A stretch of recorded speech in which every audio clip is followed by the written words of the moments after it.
क्रोधी व्यक्ति का जीवन बदल देगी। गौतम बुद्ध की ये कथा। एक दिन गौतम बुद्ध अपने शिष्यों के साथ एकदम शांत बैठे हुए थे। उन्हें इस प्रकार बैठे हुए देख शिष्य चिंतित हुए कि कहीं वह अस्वस्थ तो नहीं है। एक शिष्य ने उनसे पूछा कि आज वह मौन क्यों बैठे हैं, क्या शिष्यों से कोई गलती हो गई है? इसी बीच एक अन्य शिष्य ने पूछा कि क्या वह अस्वस्थ हैं? पर बुद्ध मौन रहे। तभी कुछ दूर खड़ा व्यक्ति जोर से चिल्लाया, आज मुझे सभा में बैठने की अनुमति क्यों नहीं दी गई है?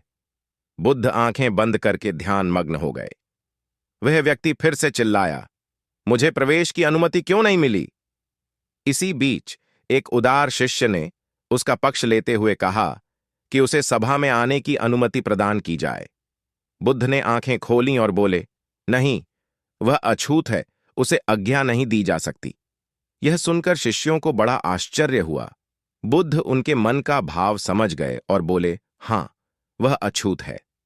इस पर कई शिष्य बोले, हमारे आश्रम में जात पात का कोई भेद ही नहीं, फिर वह अछूत कैसे हो गया? तब बुद्ध ने समझाया, आज वह क्रोधित होकर आया है। क्रोध से जीवन की एकाग्रता भंग होती है। क्रोधी व्यक्ति प्राय मानसिक हिंसा कर बैठता है, इसलिए जब तक वह क्रोध में रहता है तब तक अछूत होता है। इसलिए उसे कुछ समय एकांत में खड़े रहना चाहिए। क्रोधित शिष्य भी बुद्ध की बातें सुन रहा था। पश्चाताप की अग्नि में तप कर वह समझ चुका था कि अहिंसा ही मनुष्य का महान कर्तव्य व परम धर्म है। वह बुद्ध के चरणों में गिर पड़ा और कभी क्रोध न करने का प्रण लिया। शिक्षा। आशय यह है कि क्रोध के कारण व्यक्ति अनर्थ कर बैठता है और पश्चाताप उसे बाद में होता है, जिसका कोई लाभ नहीं मिलता। इसलिए हमें क्रोध नहीं करना चाहिए। असल मायने में क्रोधित व्यक्ति अछूत हो जाता है और उसे अकेला छोड़ देना चाहिए। क्रोध करने से तन, मन और धन तीनों की हानि होती है। क्रोध से ज्यादा हानिकारक कोई और वस्तु नहीं है।